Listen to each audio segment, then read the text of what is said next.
السلام علیکم ورحمۃ اللہ وبرکاتہ۔ آج الحمدللہ اللہ تعالیٰ کے فضل و کرم سے اور اس کی رحمت کے ساتھ الحمدللہ ہم آیا نمبر 12 سورہ الشمس کی تفسیر دیکھیں گے۔ سٹارٹ کرتے ہیں۔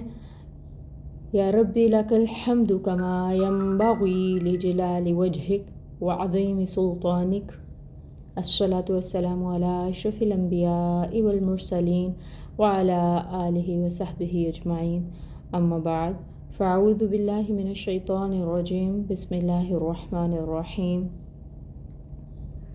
رب اشرح لی صدری ویسر لی امری واحلل عقدۃ من لسانی یفقہوا قولی، ربی زدنی علما اللہم فقہنا فی الدین، آمین یا رب العالمین۔ آیا نمبر 12۔ اذ انبعث، جب اٹھا، اشقاہا، سب سے بڑا بدبخت اس کا، جب اس کا سب سے بڑا بدبخت اٹھا۔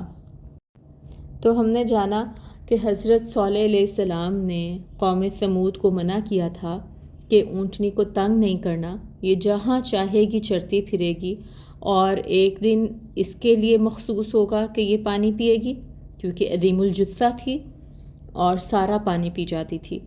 تو دن فکس کر دیے کہ ایک دن سارا پانی اونٹنی پیے گی اور دوسرا دن تم سب کے لیے ہوگا اور تمہارے جانوروں کے لیے رہے گا۔ تو یہ بھی اللہ تعالیٰ کی طرف سے ایک آزمائش تھی قوم ثمود کے لیے، اور یہ جو پابندی تھی یہ بہت بھاری گزری ان لوگوں پر جن کے مویشی بھی زیادہ تھے۔ اب انہوں نے پلان کیا کہ کیوں نہ اس اونٹنی کو کاٹ ڈالا جائے اور جان چھڑا لی جائے اور یہ پابندی ختم ہو پانے کی۔ اب اس کام کا بیڑا ان کے سب سے بڑے بدبخت نے اٹھایا۔ تاریخ میں اس شخص کا نام، جس کو بہت بڑا بدبخت کہا جا رہا ہے، قدار بن سالف بیان کیا گیا ہے۔ یہ وہ بدبخت شخص تھا جو اپنی قوم کے لوگوں کے کہنے پر اس اونٹنی کو ہلاک کرنے پر کمر بستہ ہو گیا تھا، جسے اللہ تعالیٰ نے اسی قوم کے مطالبے پر بطور معجزہ پیدا کیا تھا۔ بخاری شریف کی حدیث جو تفسیر القرآن میں مینشن کی گئی ہے، اس شخص کی وضاحت میں یہ ہے کہ عبداللہ بن زمعہ فرماتے ہیں کہ رسول اللہ صلی اللہ علیہ وآلہ وسلم نے اپنے خطبہ میں صالح پیغمبر کی اونٹنی اور اس شخص کا ذکر کیا جس نے اس اونٹنی کو زخمی کیا تھا۔ آپ صلی اللہ علیہ وآلہ وسلم نے فرمایا، جو بدبخت اس کام کے لیے تیار ہوا وہ ایک جری، شریر اور مضبوط شخص تھا جو اپنی قوم میں ابو زمع کی طرح تھا۔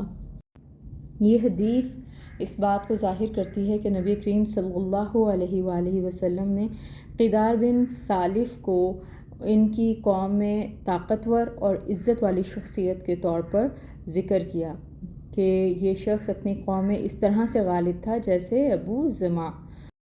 عبید اللہ بن انس سے روایت ہے کہ نبی کریم صلی اللہ علیہ وآلہ وسلم نے فرمایا، سب سے بدبخت پہلا شخص وہ ہے جس نے ناقۃ الصالح کو ذبح کیا، اور سب سے بڑا بدبخت دوسرا شخص وہ ہے جو آپ کو اے علی زخمی کرے گا، اور آپ صلی اللہ علیہ وآلہ وسلم نے اس جگہ کی طرف اشارہ کیا جہاں وہ آپ کو زخمی کرے گا۔ عمار بن یاسر سے روایت ایک اور حدیث کا مفہوم اس طرح سے ہے، پھر رسول اللہ صلی اللہ علیہ وآلہ وسلم نے فرمایا، اے ابو تراب، کیا میں تمہیں سب سے بدبخت دو لوگوں کے بارے میں نہ بتاؤں؟ ہم نے کہا، جی ہاں یا رسول اللہ۔ آپ صلی اللہ علیہ وآلہ وسلم نے فرمایا، ایک وہ شخص تھا جو قوم ثمود سے تھا اور اس نے ناقۃ الصالح کو ذبح کیا، اور دوسرا وہ شخص جو کہ تمہیں اے علی تمہارے سر پر اس طرح مارے گا کہ تمہاری داڑھی خون سے تر ہو جائے گی۔ تو وہ شخص جس کو قرآن پاک میں اشقا کہا گیا، بہت بڑا بدبخت کہا گیا، ہم نے دیکھا کہ ہمیں حدیث میں بھی اس شخص کے حوالے سے ریفرنسز ملتے ہیں۔ اس سے آگے کیا ہوا، مزید ڈیٹیلز انشاءاللہ تعالی ہم نیکسٹ آیات میں دیکھیں گے۔ سبحانک اللہم و بحمدک اشہد ان لا الہ الا انت استغفرک و اتوب الیک۔ السلام علیکم ورحمۃ اللہ وبرکاتہ۔